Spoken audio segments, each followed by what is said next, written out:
Planning the perfect murder is nearly impossible. Planning the perfect murder mystery dinner party, on the other hand, couldn't be easier.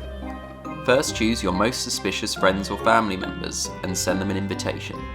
These can be downloaded directly from our website at www.talkingtables.co.uk. Before your guests arrive, get everyone's name tag ready along with their character card and a secret trait randomly selected for each player. In the first round, serve canapes or starters and make sure the round 1 clues or story cards are available, as well as the round 1 challenge cards.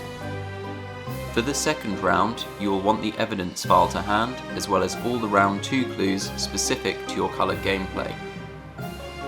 For the third round, you will want the evidence file to hand, as well as the round 3 clue cards specific to your coloured gameplay. Now it's time for everyone's accusations before the murderer is finally revealed. Remember to get photos and feel free to share these with us via socials. We're always looking to see how our hosts make their nights special.